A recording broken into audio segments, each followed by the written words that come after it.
Glória a Deus.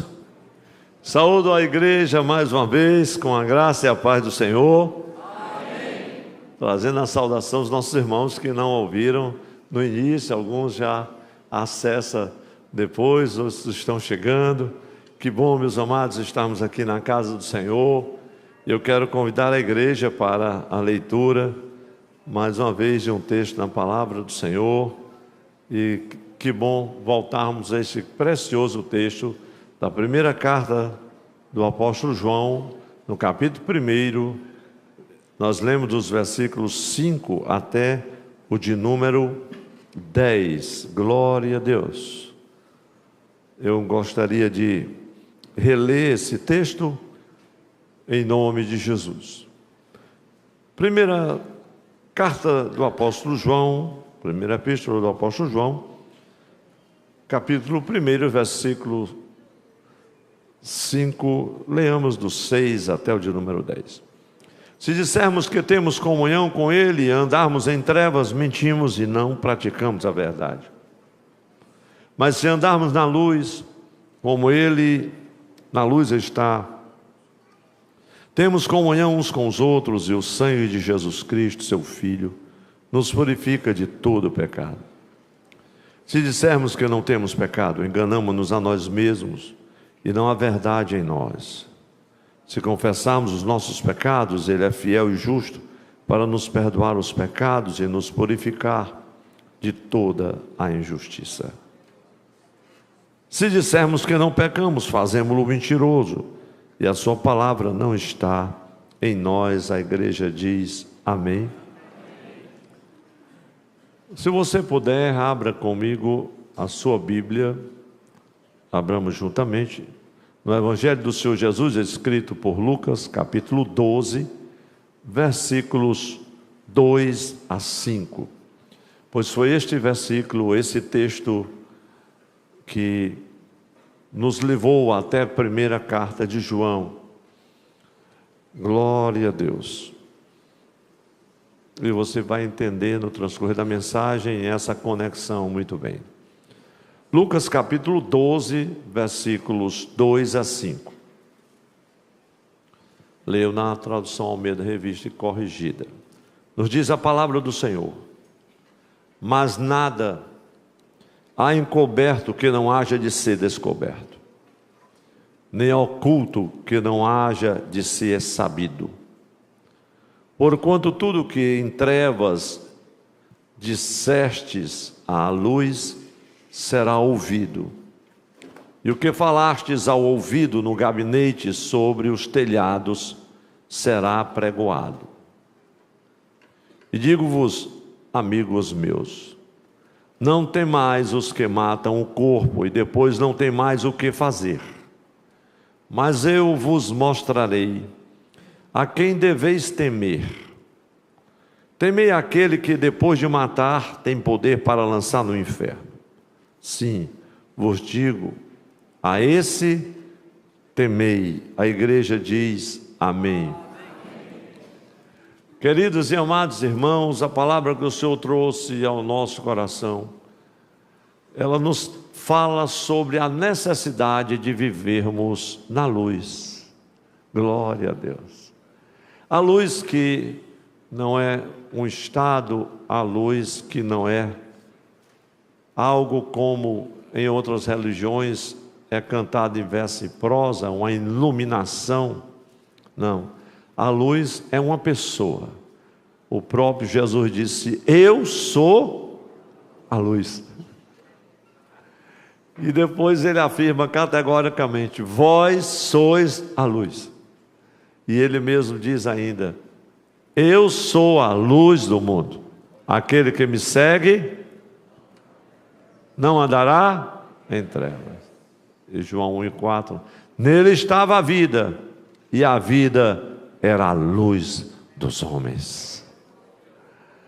Isso me faz lembrar do patriarca Jó, em meio à sua agonia, no capítulo 29, quando ele diz assim: agora eu vou me expressar em parábola, lembrando-me dos dias passados, quando a presença de Deus ainda estava comigo, quando a lâmpada do Senhor estava acesa, Glória a Deus. E eu com a sua luz andava no meio das trevas. Davi também fala sobre esta luz que ilumina as nossas trevas existenciais. Mas, meus queridos irmãos, o Senhor trouxe uma palavra ao meu coração que tem sido um impacto para mim. E não enganem-se, todos os pregadores sabem o que eu estou falando. A palavra que o Senhor dirige ao nosso coração é a palavra que nós estamos precisando.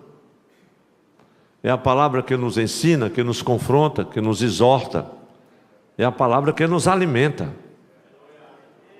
É este pão que nós levamos à igreja do Senhor, porque somos ministrados aos corações. E para mim tem sido um impacto mesmo.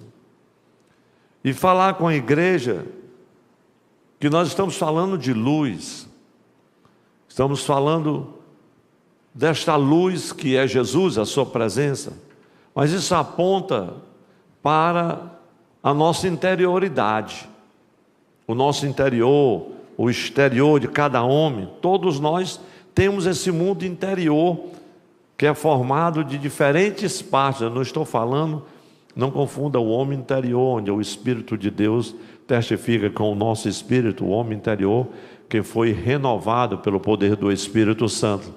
Mas é a nossa interioridade aqui, esse mundo interior formado de várias partes, dentre as quais eu ressalto coração, a alma, a mente, o intelecto, o espírito, também a vontade, as nossas emoções.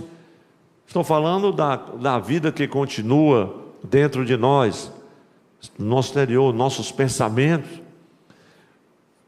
Glória a Deus. Às vezes alguém diz assim: diga aí o que é que eu estou pensando. Penso num negócio complicado. Mas para Deus isso está tudo muito claro. Ele conhece os nossos pensamentos. O salmista diz: antes que a gente pense, ele já sabe o que você vai pensar. E os pensamentos dele são altos e os nossos são baixos. Glória a Deus.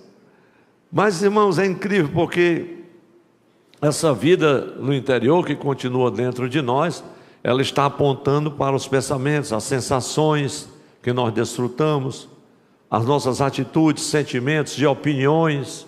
E aqui eu passo mais rápido. É neste lugar, no nosso interior, onde os nossos sonhos, eles são formatados, são idealizados. É também neste lugar, no interior do nosso ser, em que nós temos que administrar ou lidar com as nossas fraquezas, com os nossos fracassos, com as nossas limitações. É o lugar onde nós descobrimos os processos que muitas vezes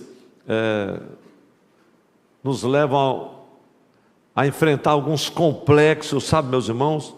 E esses complexos são postos às vezes em movimentos, e as decisões da vida estão sendo contempladas ali. Eu estou falando deste mundo interior de cada um de nós. Então é aqui onde nós encontramos as nossas emoções, às vezes emoções conflitantes, de amor e ódio, a paz e a guerra, a verdade e a mentira, e outras coisas relacionadas com essas emoções, no que diz respeito à afeição, desafeição, os intentos da nossa alma, da nossa vontade, alguma atração ou repugnância, algo que acolhemos, algo que rejeitamos. Isso vem do nosso mundo interior. Quem está entendendo, diga amém. Amém. Pastor, o senhor não vai falar da necessidade de luz? É exatamente por isso, por causa de algumas áreas em que as trevas cobrem. E Jesus disse: não, vocês precisam vir para a luz. Glória a Deus. E esta luz gloriosa do Senhor, ela já está nos nossos corações. Só teve um aleluia. Eu achei incrível isso. Então, nosso mundo interior é onde nós vivemos, irmão, na vida diária. Algumas pessoas, às vezes, uma pessoa muito extrovertida é uma pessoa muito aberta. A vida é um livro. Tem gente que é assim: a minha vida é um livro aberto. Isso é papo furado, irmão. Outros dizem assim, eu conheço fulano de tal como a palma da minha mão. Coitado, quem é que conhece a palma da mão, irmão? Cada uma palma da mão é diferente uma da outra, com os seus traços. Mas algumas pessoas, às vezes, não, é uma pessoa muito extrovertida, é uma pessoa muito aberta, não tem medo de falar o que pensa, de mostrar os seus pensamentos. Alguém diz, eu sou muito sincero, eu digo o que eu penso, eu faço o que eu quero, e não tenho nenhum receio de expressar meus sentimentos aos outros. Às vezes até usa a Bíblia para justificar isso, né? Então outras pessoas já são consideradas fechadas, introspectivas. Geralmente elas se sentem ansiosas ou não têm disposição alguma de conversar ou abrir o coração. Às vezes a gente está diante de alguém em meio a uma luta, um processo tão difícil, em meio a uma tribulação, um conflito pessoal, às vezes matrimonial, e a gente às vezes como pastor no aconselhamento diz assim, meu querido irmão, eu gostaria de lhe ajudar, mas você precisa abrir o seu coração para que a gente comece a entender qual a sua luta, por onde ela começou, como você caminhou até aqui, e quem sabe nós podermos traçar uma linha de percepção em que o nosso conselho será mais eficaz para você. E às vezes essa pessoa abre o coração mesmo. E fica mais fácil. Mas irmãos, independentemente do quanto a pessoa seja aberta, extrovertida, introvertida, fechada, independentemente quão disposta a pessoa seja para falar dos seus sentimentos, a verdade é que ela nunca permitirá que o outro conheça intimamente a parte mais profunda do seu ser e do seu interior. Porque quando nós queremos, nós escondemos alguma coisa e não tem no mundo quem saiba, a não ser... Posso os garantir que essa mensagem hoje para dar glória a Deus só quem está muito ligado. Glória a Jesus. Por quê, pastor? Porque esse interior é um lugar extremamente privado. Eu estava meditando e registrando alguma coisa, é uma espécie de santuário privado. Eu penso que até assim não vou dizer um protótipo, isso é muito forte, mas é uma espécie de santo dos santos interior, particular. Só entra você, só entra o sacerdote. É aquela gaveta que só quem abre é você. Agora tem a senha, que só quem sabe é você, né? Tem umas senhas aí agora, meu Jesus, que tem que botar uma letra, tantos números e alguns caracteres. Mas tem irmão que nem a inteligência artificial consegue a senha dele. Só Jeová. Glória a Deus. Então, irmãos, a vida interior, ela está em contraste com o mundo interior. É a maneira como nós falamos, nós agimos em frente a outras pessoas, diante de algumas circunstâncias, de alguns fatos, de atividades e assim por diante. Então todos nós temos uma imagem. Quem concorda diz amém. Amém. Tem uma imagem que você quer resguardar. Não tem nada mais difícil para nós, não tem nada mais complicado quando a nossa reputação é exposta. Quando alguém é levado a nos ver de uma forma que não nos representa, que não é a nossa verdadeira imagem, está distorcido. Não sou essa pessoa, eu não ajo dessa maneira, eu não me porto dessa maneira, mas alguém ou alguma coisa levou a essa realidade. Então o que é que nós temos que fazer? E todos nós, de algum modo, vamos tentar manter o modo como nós queremos que as pessoas nos vejam. Às vezes você está em casa, alguém bate a porta, é fulano, estou aqui fora, isso é um momento. Então quando são as santas mulheres, pelo menos tem que correr muito. Meu Deus, como eu tenho que colocar alguma coisa aqui. Já vou. Por que você não foi? Porque não dá para você. Tem uma imagem, tem alguma coisa que você tem que preservar. Então, quando você bota um paletó e uma gravata, misericórdia, meu irmão, você disfarça cada coisa. Mas não vou falar hoje só para quem tem paletó e gravata. Então, uma pessoa pode querer ser vista, às vezes. Não tem pessoas que querem ser vistas como intelectuais? Meu Deus, eu conheci um amado irmão que quando a gente chamava para orar, ele disse: meus amados e queridos irmãos, ele impostava logo a voz. Ele começava: Pai das luzes, Deus que habita na mais inacessível glória, Senhor, a abóbada celeste está carregada de glória. E eu sei que nesta noite há um fogo de glória que vai descer, como desceu nos dias de Elias, e é inescrutável e inacessível. E os irmãos bem simplesinhos ouvindo: irmão, o que é que ele está falando mesmo?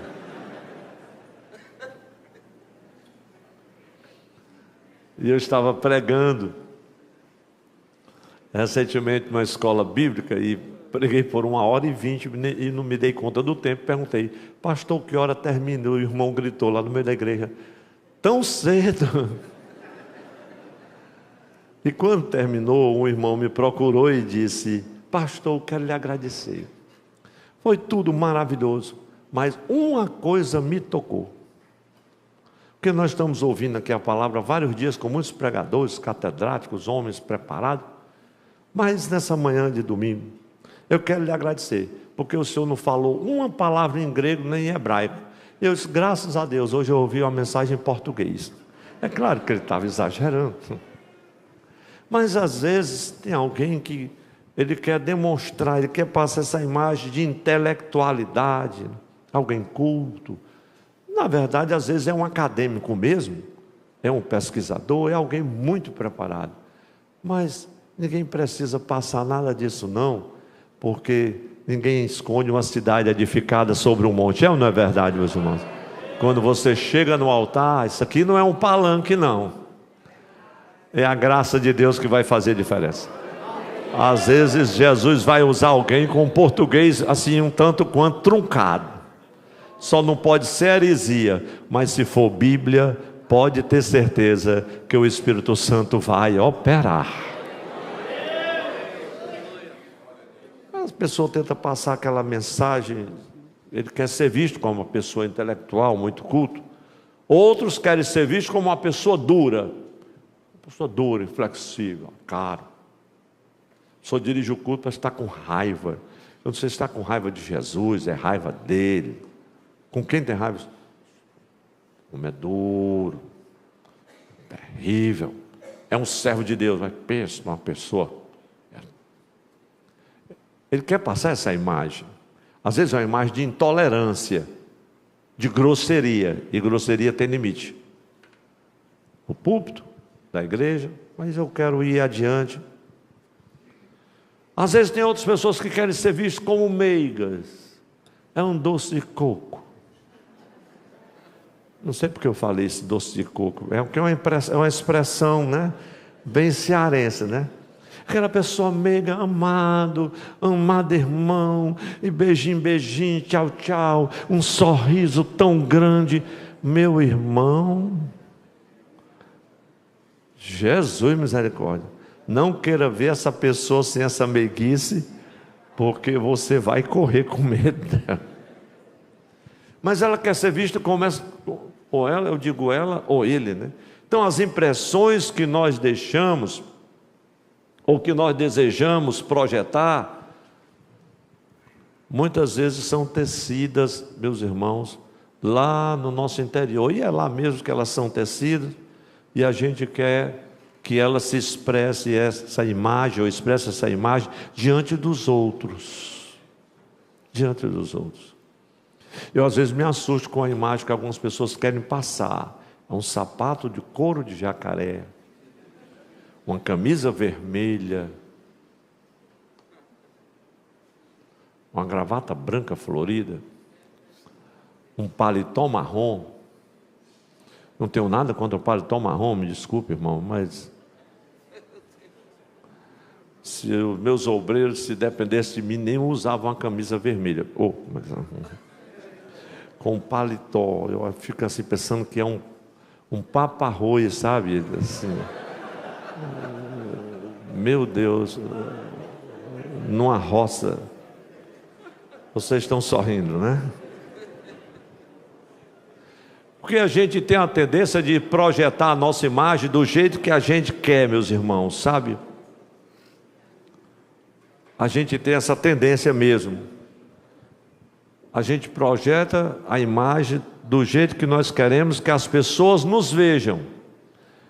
Eu posso dizer isso para os irmãos com muita convicção, quem estiver me ouvindo em algum canto. Eu passei muitos anos dirigindo uma igreja no interior, e uma das pessoas queridas daquela igreja, mas querida mesmo do coração, durante todo aquele tempo, eu e Janilda. Eu disse: Janilda, você notou? Nós estamos saindo, depois desse tempo todinho. Nunca eu vi a irmã fulana de tal repetir um vestido. Se ela fosse 3 cultos na semana, cada culto era um vestido. E o tempo passou. Janilda, tu não vai perguntar o que é que ela faz para não repetir? Porque esse é um mistério que todas as mulheres gostariam de saber. Um dia tu vai explicar isso para as irmãs. E aí Janilda um dia perguntou, disse assim: mas Janilda, eu sou costureira. Eu compro uma roupa já pensando que eu vou fazer 3 de uma. Eu troco as mangas, já virou outra coisa. Boto um babado, já virou, tiro daqui.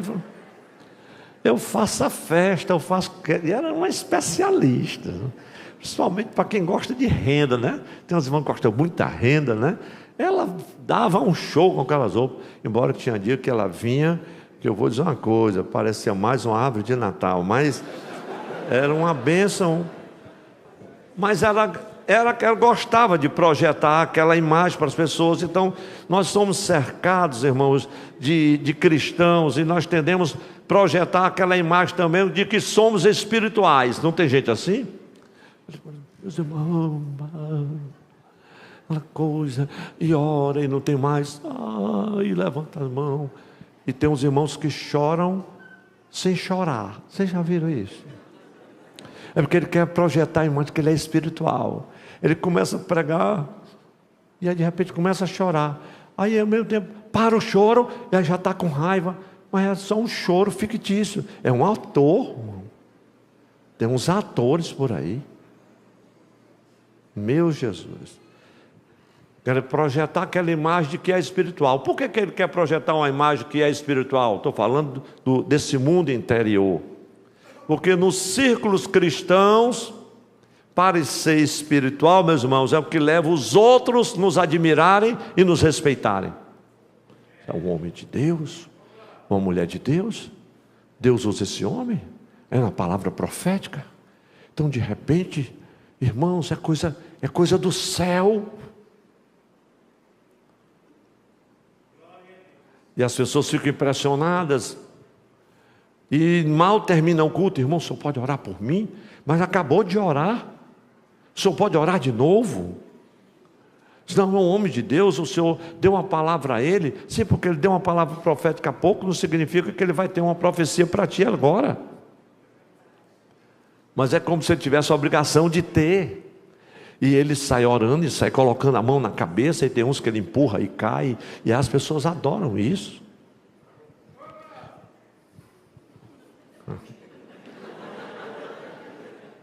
Agora, admitir culpa, admitir aquele horror de um pecado cometido, um pecado flagrante, seria o quê? Admitir um verdadeiro fracasso. Às vezes você conversa com um companheiro e diz: meu amado irmão, seria interessante que você desse uma parada aqui, vamos começar um outro ciclo, assim. Não, pastor, se eu entregar a congregação, vai ser uma derrota espiritual. Sim, você vai destruir a congregação, porque você não tem mais tempo de dirigir. Não, mas se eu parar, se eu entregar esse cargo, é uma derrota. O que é que as pessoas vão dizer? Os irmãos estão entendendo o que é que está lá no interior? Ele não tem mais nem condições, nem físicas, e nem de tempo. Mas não, vão pensar que eu estou derrotado. Mas Jesus compreendia perfeitamente os temores dos corações, essa luta interior dentro do homem, meus irmãos. E aí Jesus aborda essa questão de uma forma muito específica, e ele estava falando para os discípulos, e ele volta-se para os seus discípulos, claro, aqueles seus seguidores mais íntimos, e veja o que ele diz, porque ele aqui vai dar uma séria advertência, e é nesse sentido que eu acabo de vos falar. Veja Lucas capítulo 12, versículo 2 a 5. Às vezes a gente tenta ocultar e etc. Mas Jesus chega e diz: olha, gente, mas nada há encoberto. Jesus estava convivendo com eles, vendo a luta deles, muitas vezes as disputas. Quem é o maior? Quem é que vai estar à direita? Quem é que vai estar à esquerda? A impetuosidade de Pedro. Jesus disse: gente, não há nada encoberto. Lucas 12, 2 e 5. Vamos dizer todos juntos, meus irmãos, esse texto é um impacto. Mas não há nada encoberto que não haja de ser descoberto, nem oculto que não haja de ser sabido. Porquanto tudo que em trevas disseste, veja, disseste, nós estamos falando de algo que a gente diz, disseste, a luz será ouvido. Você disse em trevas, mas a luz vai ser ouvida. E o que falastes ao ouvido no gabinete, meu Deus, aqui vai lá no gabinete do pastor, sobre os telhados será. Está acontecendo, sempre aconteceu. E digo-vos, olha as palavras de Jesus, e digo-vos, amigos meus, isso é conselho de Jesus para os amigos. Não tem mais os que matam o corpo, e depois não tem mais o que fazer. Estava falando da caminhada, da jornada do rei. Mas eu vos mostrarei a quem vocês devem temer. Pare de ter medo de Herodes, pare de ter medo dessas ameaças. Pare de ter medo do Império Romano, de toda a pressão, inclusive daqueles que regulavam o passo da religião, os fariseus. Eles parem de ter medo. Mas eu vos mostrarei a quem vocês devem temer. Temer aquele que depois de matar tem poder de lançar no inferno. Sim, vos digo, a esse temei. Meus irmãos, todos temos por certo, eu digo até certo ponto, um receio. O que é que as pessoas estão pensando de nós? Às vezes algumas coisas acontecem no contexto da igreja, não é porque a gente não quis, não pôde, não viu, é porque também tem forças malignas às vezes que tentam atuar de sorte a contrariar, a magoar, a abater, a entristecer. E sabe, meus irmãos, às vezes a gente fica tão temeroso. O que é que estão pensando de mim? O que é que vão pensar de mim? Por que eu não fui? Por que eu não fiz? Por que eu não disse? Por que eu não estou fazendo isso ou aquilo outro? Por que aconteceu aquilo e aquilo outro? O que é que estão pensando de mim?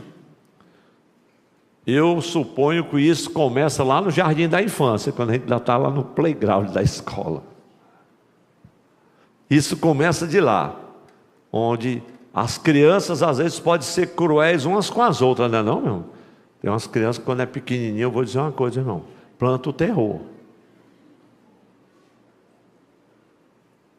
Então esse temor vai se aprofundando durante os anos, aqueles anos complicados da adolescência, e se enraiza pela juventude durante a vida adulta. E Jesus disse que nós devemos vencer esses temores e concentrá-los em Deus. Ele diz assim: temei aquele que depois de matar tem poder para lançar no inferno. Sim, vos digo, A esse temei. Lucas 12, 5.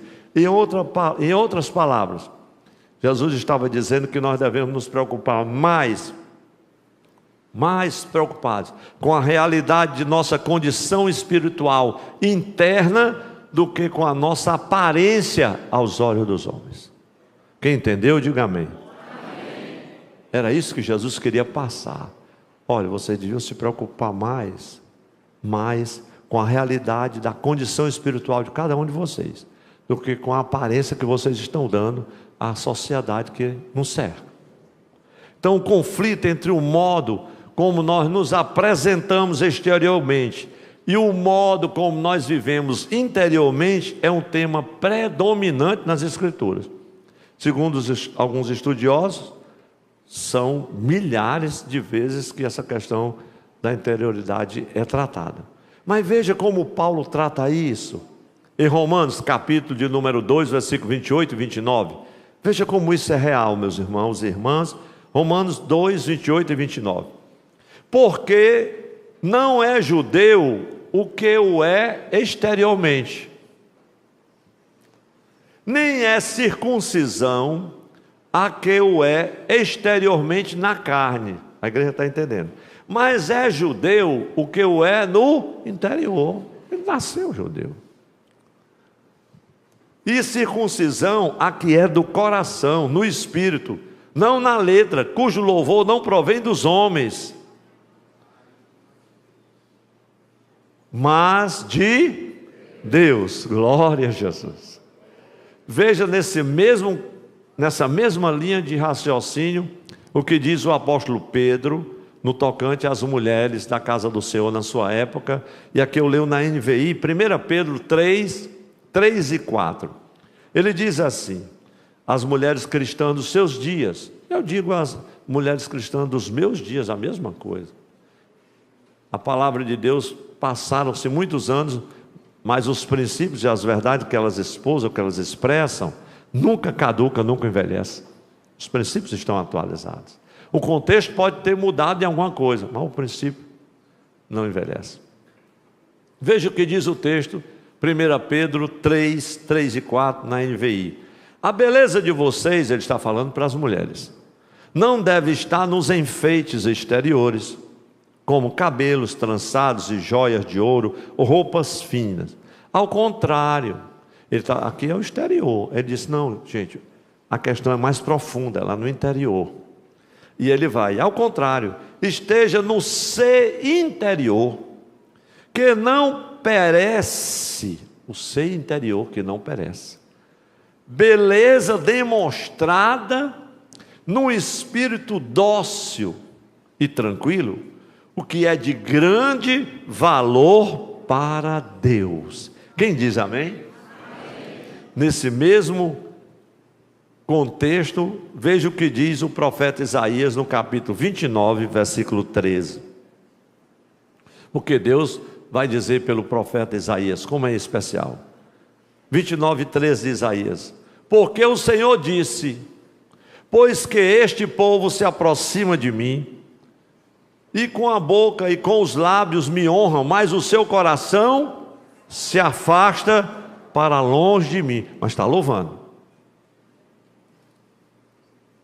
E o seu temor para comigo consiste só em quê? Mandamentos de homens em que foi instruído. Meu irmão, tem tanta pena de gente que vive esse clima. Para o profeta Samuel, o que foi que o Senhor disse? Não atentes para a sua aparência. Samuel 17, se não me engano, desculpe o texto que não anotei. Não atentes para a sua aparência, quando ele fala com Eliabe, né? Isso é 1 Samuel 16, né? Lá na unção, quando ele vai ungir a Davi. Não atentes para a sua aparência, nem para a sua altura, a altura da sua estatura, porque o tenho rejeitado, porque o Senhor não vê como vê o homem, pois o homem vê o que está diante dos olhos, porém o Senhor olha para o coração. Às vezes você tem assim, como eu já vivi essa situação, de estar a pessoa conversando e falando, juntamente com outra, e contando toda uma história, toda uma narrativa, e você vai ouvindo, vai ouvindo, vai ouvindo, vai ouvindo, quase uma hora, e quando ela está pronto para terminar, o Espírito Santo vem a palavra do Senhor a mim e diz assim: tudo é mentira. Ela está em pecado e faz assim, assim, assim, assim. Aí disse: minha irmã, você não gostaria de revelar a verdade? Porque o Senhor me disse que ela está assim, assim, assim, assim. Aí a pessoa desmorona, cai de joelhos, com o rosto em terra, e aí abre o coração e confessa o pecado. Aí vem a luz sobre as trevas. Acho que a necessidade de viver na luz é grande.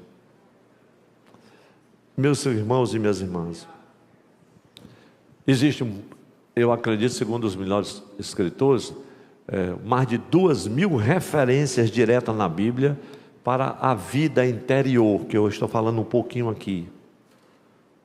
É referida na palavra de Deus. É claro que as escrituras dão ênfase, né? E é uma ênfase enorme a quem está dentro de nós, em nosso ser interior. Quem se lembra como foi que Jesus tratou os fariseus, os religiosos do seu tempo? É só você ler o capítulo 15 de Mateus, é só você ler o capítulo 23, o capítulo dos ais. Ai de vós, ai de vós, ai de vós. Você fica impressionado. Fica impressionado. Então, muitos cristãos hoje se assemelham muito aos fariseus mencionados por Jesus aqui em Lucas. Veja o capítulo 11, o versículo 39, só a parte B. Olha o que diz o texto de Lucas 11, 39, a parte B diz assim: que limpam o exterior do copo e do prato, mas o interior está cheio de rapina e de maldade. Jesus um dia pegou pesado com eles: vocês são sepulcros caiados. Por fora está tudo bonito, a aparência, mas dentro só é podridão e ossos. Então, em essência, meus irmãos, muitos crentes ignoram a importância da vida interior e preferem concentrar-se e se apresentar da maneira mais favorável exteriormente falando. Então, o apóstolo João, agora nós chegamos na mensagem, diga assim: amém. Amém. Glória a Deus.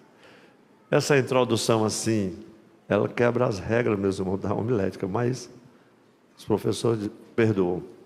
O apóstolo João nos ensina, aqui, meus irmãos, e adverte solenemente, quando o nosso interior está desalinhado do exterior. E foi isso que o Espírito Santo do Senhor me fez ver nesse texto de 1 de João, capítulo 1, versículos 6 a 10. Nós já lemos esse texto 2 vezes, e agora vamos comentar um pouco. Então, nesse querido texto, João ensina aos cristãos do seu tempo, também a nós, sobre a necessidade de viver na luz. E esse é o tema dessa mensagem: a necessidade de viver na luz. Quantos podem dizer um amém para Jesus? Porque essa necessidade é premente, é inadiável, é vital. Então, a necessidade de viver na luz é um imperativo, isso não é opcional. Especialmente, irmãos, quando o nosso interior, ele não se alinha com os princípios do Evangelho de Jesus. E aí João, está tão claro aqui, mas eu fiz questão de anotar, para alguns amados irmãos que depois vão meditar, vão ampliar a mensagem, recebe de Deus mais inspiração. Eu fiz questão de aliar o que eu chamo de 3 categorias que expõem esse desalinhamento existente entre o interior e o exterior. Primeiro, e aí eu anotei, vamos dizer todos juntos, para que eu evite até um comentário, né? Primeiro, o que dizemos? Irmãos, está muito baixo. O que dizemos? Veja essa categoria, o que dizemos? E o que é isso? É simplesmente o que transmitimos àqueles ao nosso redor. Isso está tão patente em tantos textos da Bíblia. o que transmitimos, o que nós falamos. Mas Jesus deixa muito claro: por tuas palavras serás justificado, por elas, né? E também serás condenado. Por tuas palavras. Diz o sábio escritor que tem algumas coisas que depois de dito não volta atrás, não é assim? É a palavra depois de dita, a pedra, a flecha, depois que sai, depois que fala: ô irmão, me desculpe, irmão, já foi. E agora na rede social, aí não dá mais para voltar, não tem mais como retroceder. Mas ainda, além do que nós dizemos, é mais uma categoria que o João vai esmiuçar isso, eu falo já com os irmãos, nos encaminhando para o final da mensagem. Além do que dizemos, o que fazemos, é a segunda categoria. Vamos dizer todos juntos? O que fazemos? Nossos atos falam sobre nossa condição verdadeira, o que realmente somos e não apenas o que parecemos. Davi, no auge do seu quebrantamento, Salmo 51, versículo 6, ele diz um texto lindo, que há uns 7 ou 8 anos aqui eu devo ter pregado: a verdade no íntimo. Ele diz: Deus ama a verdade no íntimo. Ele passou um ano em pecado, enrolando todo mundo, até que Natan chegou e disse: vamos conversar. E aí a vida dele mudou, efetivamente. Ele estava vivendo todo aquele período de trevas.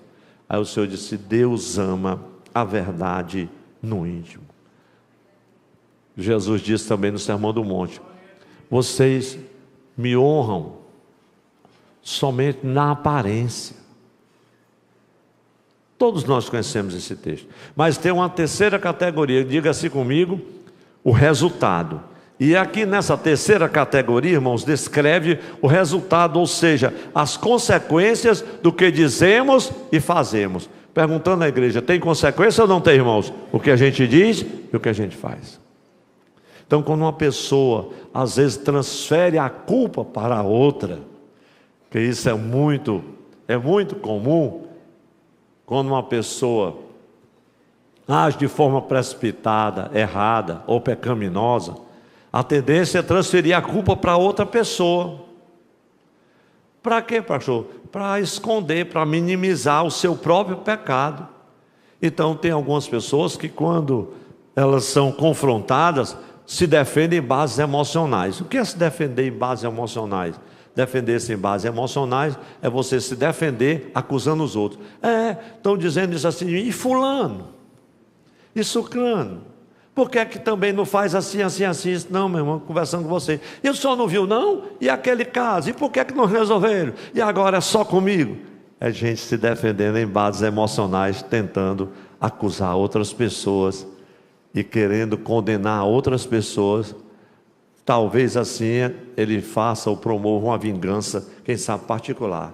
Então a mensagem que essa pessoa assim envia aqueles que estão ao seu redor, eles dizem: não tem culpa não tem pecado não. Aquela pessoa que é ruim, como diz o cearense, é que não presta. Ele disse: eu não pequei, eu não fiz nada. Então é claro que essa pessoa nunca vai dizer aquelas palavras, né? Eu não tenho pecado, porque conhece esse texto que nós acabamos de ler. Então ela simplesmente tenta convencer os outros que é inocente. Como dizia minha querida mãe Ritinha, é um anjo de candura, coração de rapadura. Minha mãe disse: meu filho, tenha paciência. Aquele jeito. Os irmãos já viram um anjo de candura, um coração de rapadura? É essa pessoa assim. Meu irmão, eu não vou dizer outro provérbio não. É esse tipo de gente. Então ela simplesmente tenta convencer as pessoas da sua inocência, massacrando os outros e minimizando o seu pecado. Não tem nada demais. Quando João escreveu as suas epístolas, e aqui é muito precioso, simplesmente ele estava se referindo não somente aos crentes do seu tempo, a todos nós, aqueles, meus irmãos, todos têm um certo grau de pecado. E a Bíblia diz: quem disser que não tem pecado está escrito.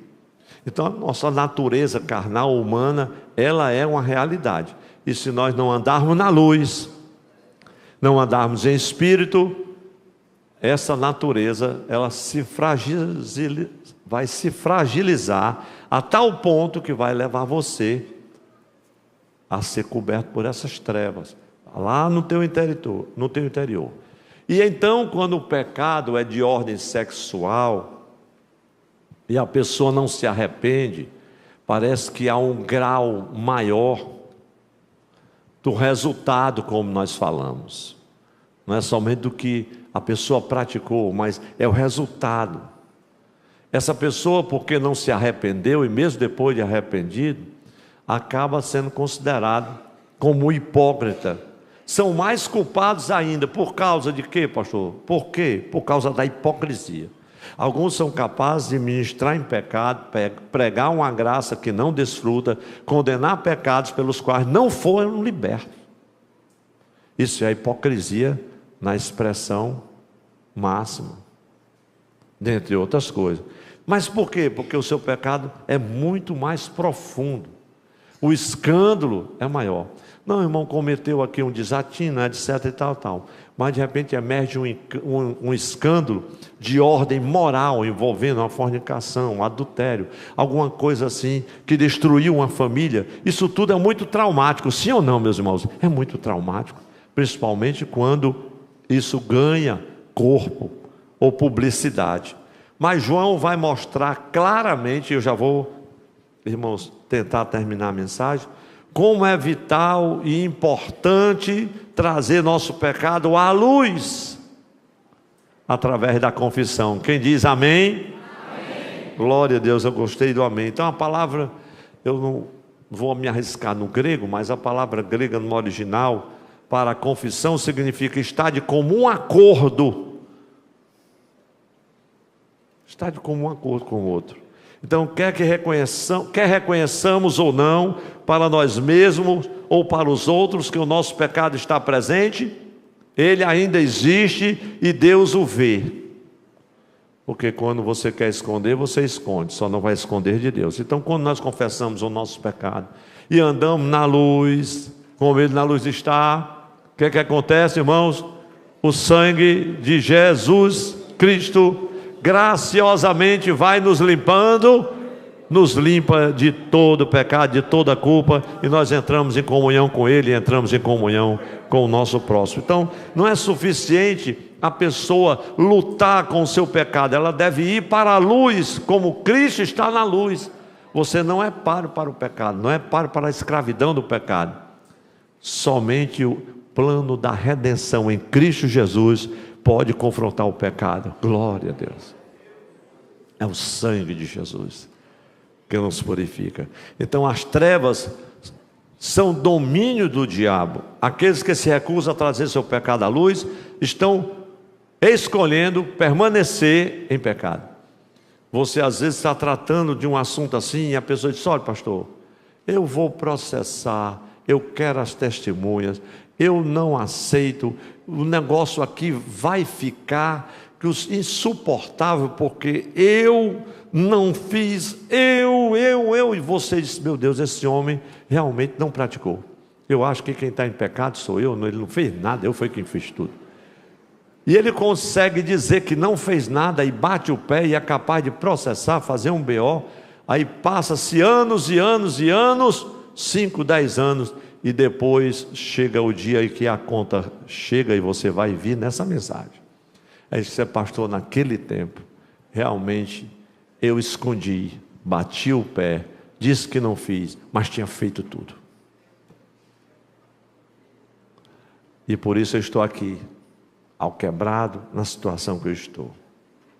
Sabe, meus irmãos, então, nessa pequena seção de versículos, agora vamos abrir a Bíblia em 1 de João, capítulo 1, versículos 6 a 10, porque nós vamos agora ver claramente. Meus irmãos, veja como é simples, está tão claro, a mensagem dele, nos direcionando para viver na luz, a necessidade de viver na luz. Para quê, pastor? Para que haja um alinhamento do interior com o exterior.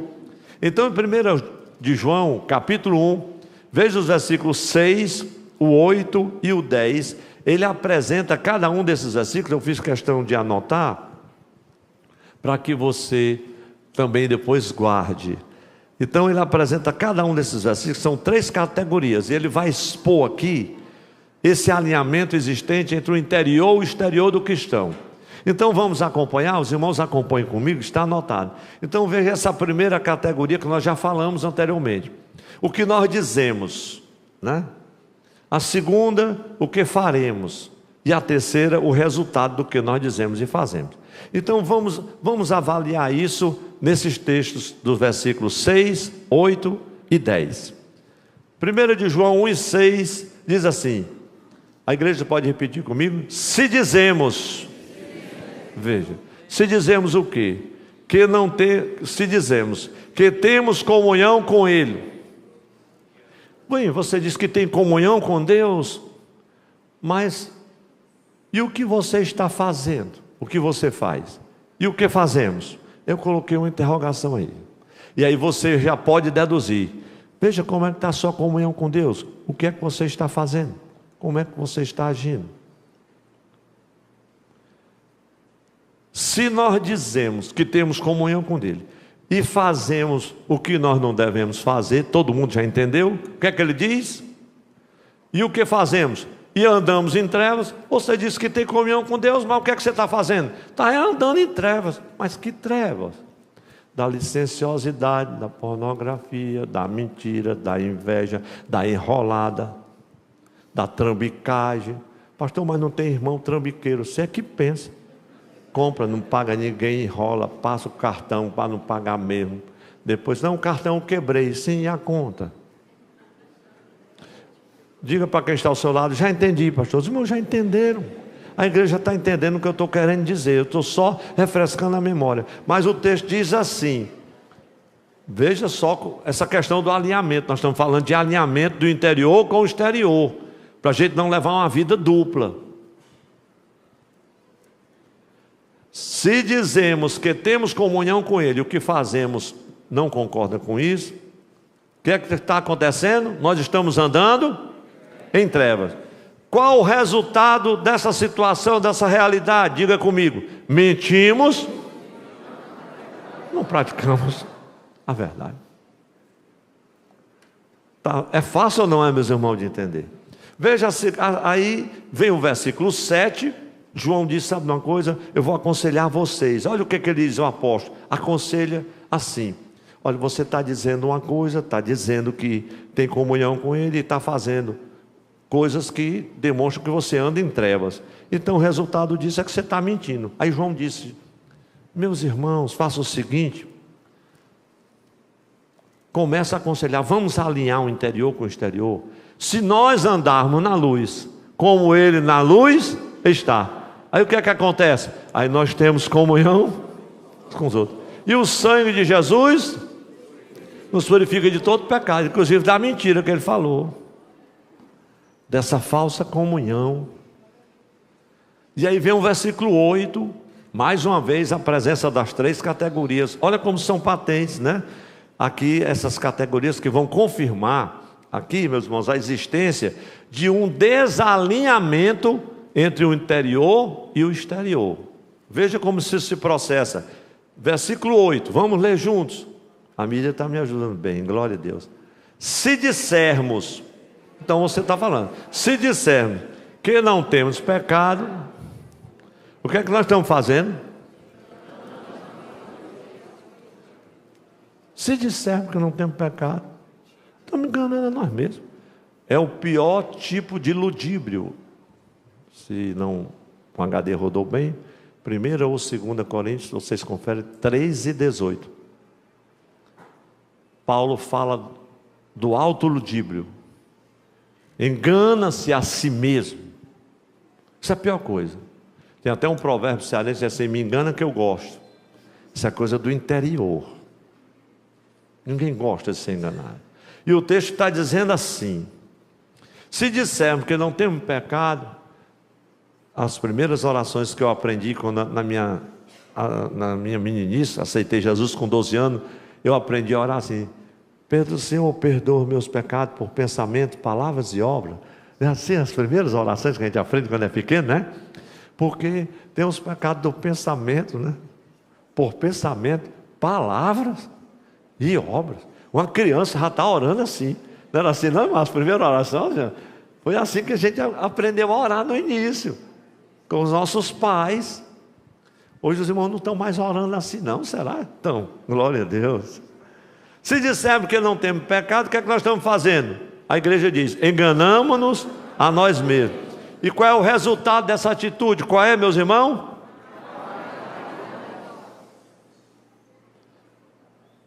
Até quando eu vou enganar a mim mesmo, que eu não estou lendo mesmo a Bíblia, que eu não estou orando mesmo, que eu estou aprontando, que eu estou vendo que não presta, que eu estou pensando em umas coisas que não tem nada a ver com Deus, que eu estou perdendo muito tempo, que eu estou fazendo isso e aquilo. Diga para quem está ao seu lado: pode parar, pastor, eu já entendi tudo. Você já entendeu?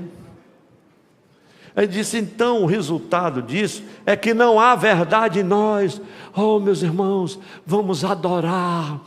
Hoje o Senhor vai fazer maravilhas. E o camarada todo enrolado. Eu fico pensando assim: como Jesus é bom, que ainda usa esse povo. E usa, pastor, usa. Porque Deus tem compromisso com a palavra dele. Camarada em pecado, vivendo uma vida dupla, pega uma cruzada, Jesus salva 50, 100, 200. Pastor, como é que pode? Jesus é quem salva. Ele pregou o evangelho, importa que ele seja pregado por porfia, e Jesus vai e honra ele. Ou então faz como um querido que eu aconselhei, graças a Deus, Jesus teve misericórdia dele: pastor, eu estava no estado tal, e, pastor, me descuidei, caí. O senhor sabe como é esses hotéis? Eu sei, você não vigia. Mas aí quando eu vi naquela situação, eu passei o restante da noite orando e consagrei. Eu disse: Senhor, se tu me perdoaste e tu estás comigo, amanhã enquanto eu estiver louvando, o Senhor salve 6 almas. Pastor, Jesus salvou 7. Voltei justificado para a minha casa. Aí os irmãos me perdoem eu dizer o que eu disse para ele: tenha vergonha, vá se converter, larga a prostituição, honra a Deus e a tua família. Pastor, está ficando pesado. Dê glória a Deus por isso, porque é isso que está escrito, irmão. Não há verdade em nós. Aí ele, novamente no versículo 9, encoraja, porque Jesus é assim, irmãos. Ele passa a lixa, depois passa um óleozinho, né? Ele diz assim, então ele volta a aconselhar sobre a necessidade de confessar os pecados e decidir viver na luz. Aí ele diz assim: se confessarmos os nossos pecados, você está enganando, se confessarmos nossos pecados, ele é o que, irmãos? Oh Deus maravilhoso, irmãos, fiel e justo para nos perdoar os pecados e nos purificar de toda injustiça, todo engano. E novamente chegamos no versículo 10, que é o último que eu trato aqui, e a gente vê mais uma vez as 3 categorias lá que vão promover o alinhamento entre o interior e o exterior. Os irmãos aguentam mais? Não, meia hora não, só 10 minutinhos, amém? Glória a Deus. Irmãos, tem canto no Brasil por essas horas que os irmãos estão apresentando ainda os visitantes. Se isso consolar vocês, então vai ser uma bênção.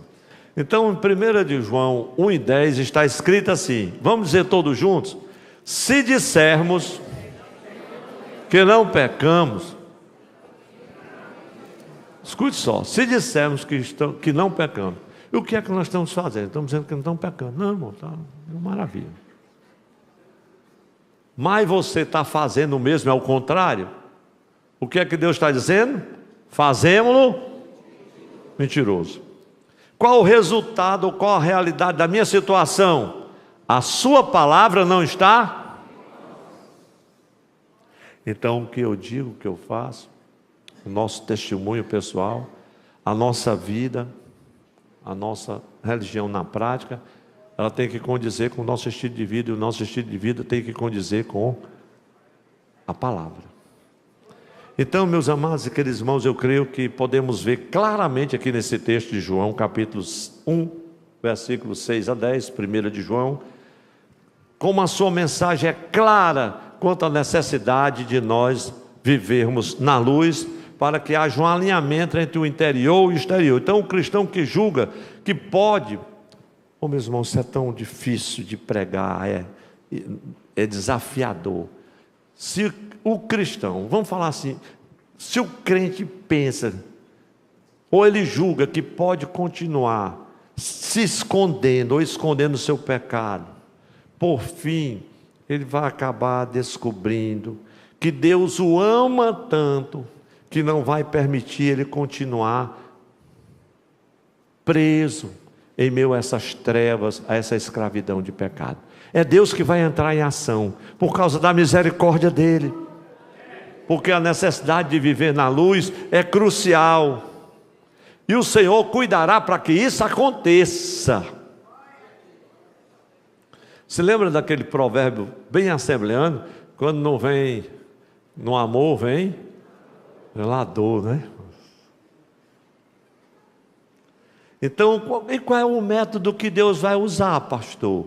O método que Ele vai usar vai depender do quanto nós insistimos em nos expor às trevas, meus irmãos. Ou então expor a luz que há em nós, às trevas ao nosso redor.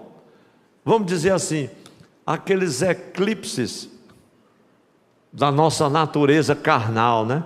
De repente dá um eclipse assim, cobre a metade do sol da justiça que já raiou na nossa vida, e às vezes é um eclipse total, dá um apagão,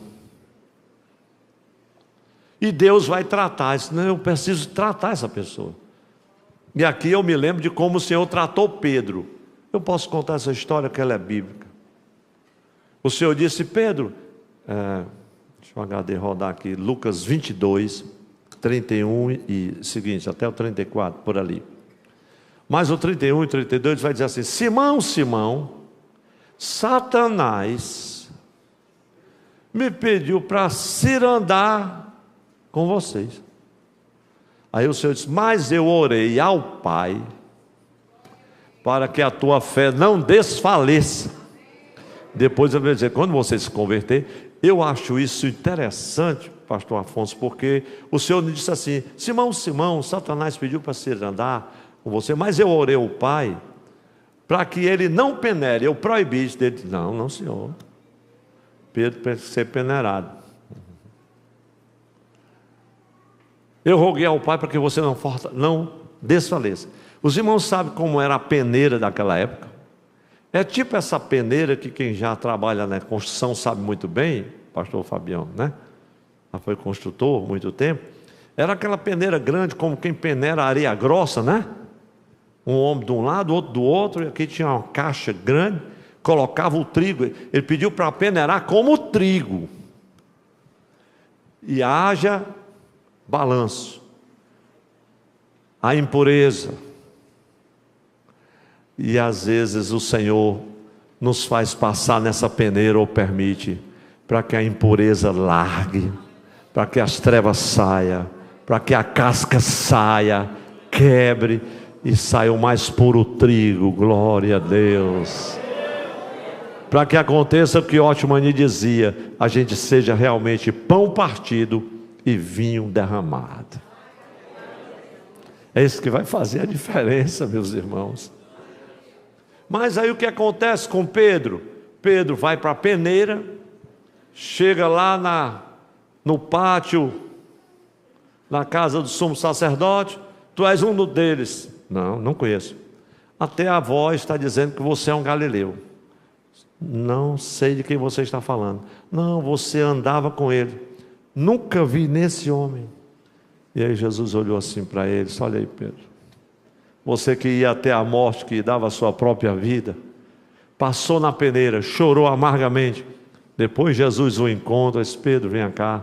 Primeiro Jesus deu um peixinho para ele, um pãozinho, não foi, irmão? À beira da praia. Tinha pescado a noite toda, não pegou nada. O Senhor fez um milagre. Pedro, vamos conversar. Você me ama, Pedro? Não estava mais aquele Pedro de outrora ali. Senhor, tu sabes que eu te amo. Não, Pedro, vamos conversar sério.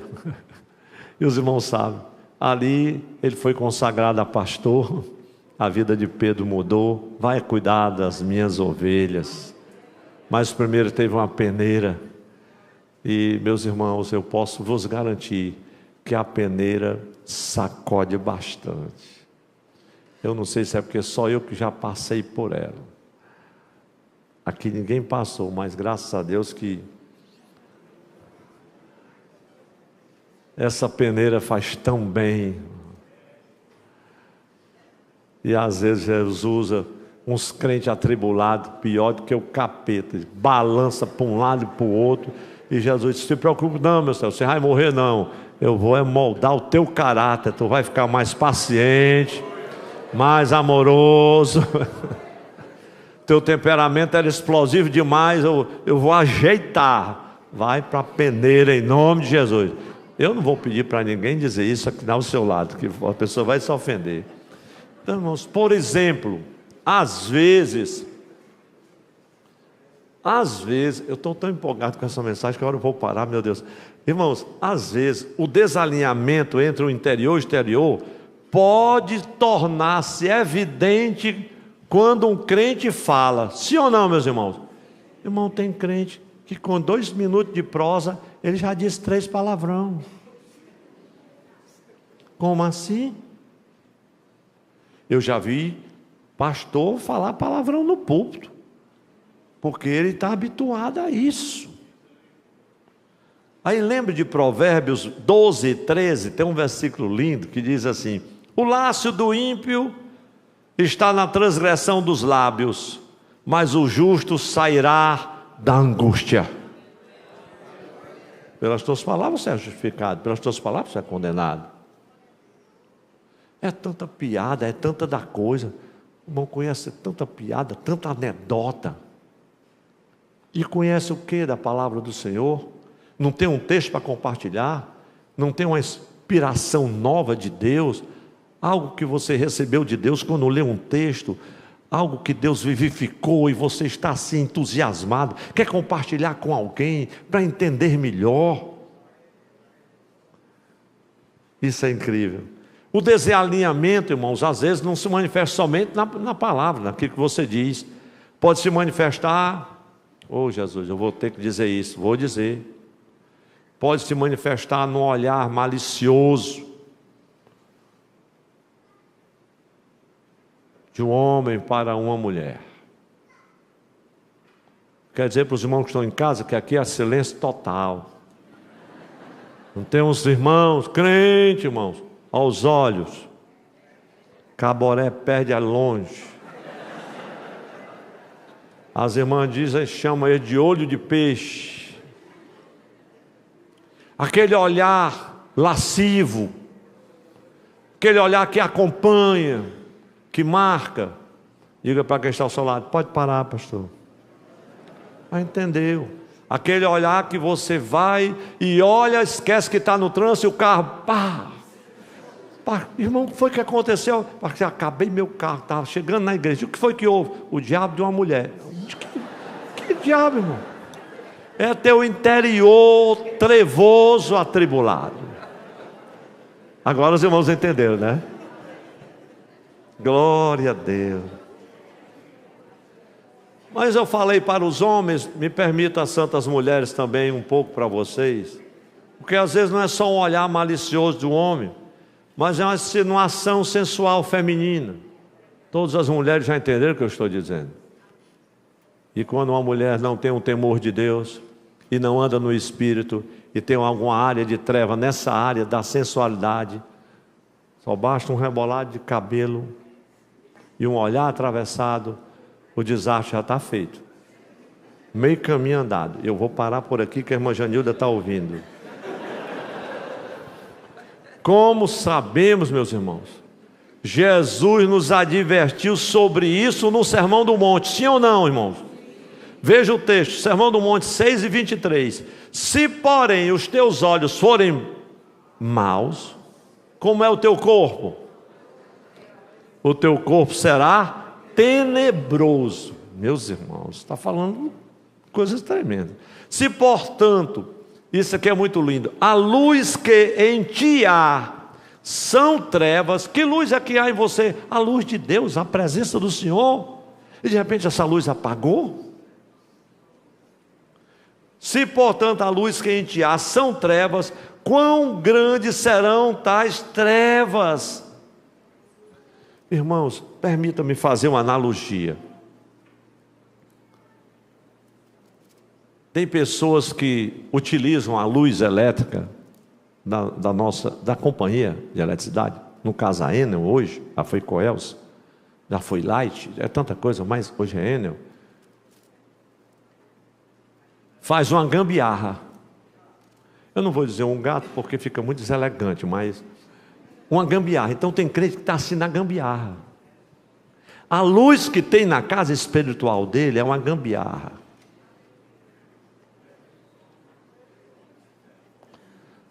Diga assim, toda a igreja em nome de Jesus, com muito temor e tremor: misericórdia, Senhor. Porque esta luz, ela é a presença de Jesus.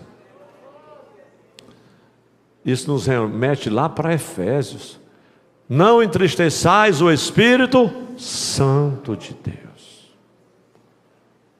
no qual foste selado para o dia da redenção, né? 4:30 de Efésios. Mas também Efésios 5 diz: não entristeceis o Espírito. No outro contexto, meus irmãos, agora convidar aqui os músicos para a gente cantar o hino 96, e enquanto eles chegam, Paulo está falando dessa necessidade também, a necessidade de viver na luz. A igreja entendeu essa palavra, meus irmãos? Este alinhamento do interior com o exterior. Então, quando Paulo fala dessa necessidade, Efésios 5:8, ele diz assim: noutro tempo, porque noutro tempo éreis trevas, mas agora sois luz, como? No Senhor. E o que é que ele diz? Como é que ele conclui? Andai, pois, na sua luz, andai como filhos da luz. Então, na verdade, meus irmãos, viver na luz, diga assim comigo, é uma ordenança do Senhor Jesus. Veja o que diz Mateus 5:16: assim resplandeça a vossa luz diante dos homens, para que vejam as vossas boas obras e glorifiquem ao vosso Pai que está no céu. É uma ordenança do Senhor.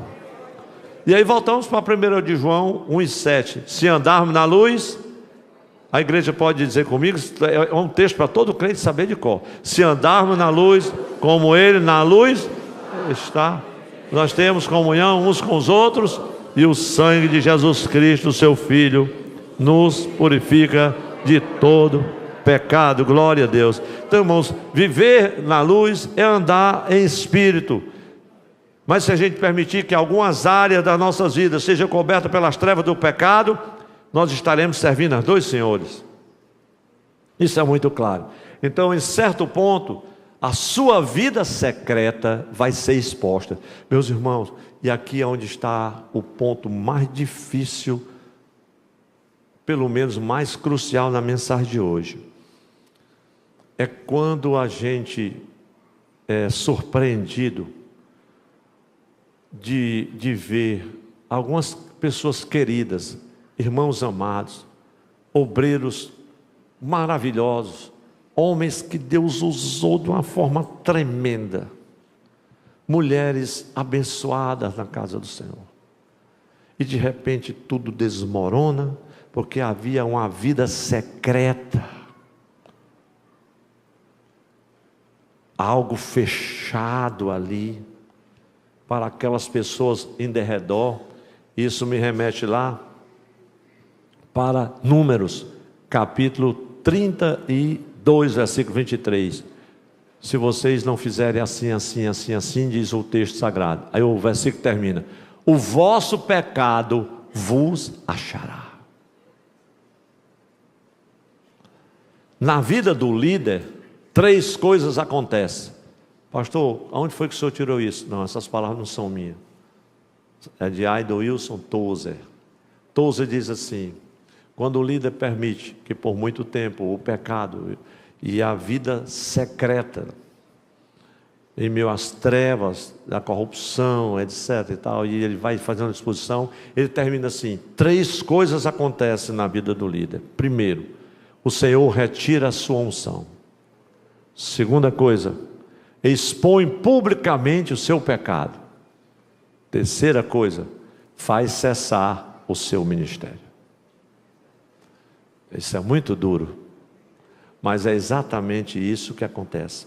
E aí Jesus assegura lá em Lucas 8:17, quando diz: porque não há coisa oculta que não haja de manifestar-se, nem escondida que não haja de saber-se e vir à luz. A igreja, por favor, fique em pé agora em nome de Jesus.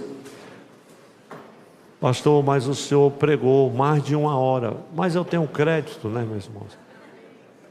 Valeu a pena vir ouvir a palavra de Deus, meus irmãos. Se os irmãos que vieram para cá deram esse amém, e assim com tanta alegria no coração, estou vendo, imagine quem está em casa no sofá bem sentado, está mais feliz do que nós. Glória a Deus. Vamos ler todos juntos uma conclusão pequena que o Senhor me fez escrever aqui do coração. Vamos ler bem forte e bonito. 1, 2, 3. A necessidade de viver na luz nos confronta a cada dia para alinharmos, segundo o Evangelho de Cristo, a relação entre interior e exterior, vida comum e prática religiosa. Louvemos ao Senhor Jesus Cristo, nosso Salvador, pois foi através dele que a graça de Deus se manifestou para nos ensinar a viver neste mundo. Abrace quem está ao seu lado, 1 ou 2 pessoas, e diga assim: continuemos vivendo na luz.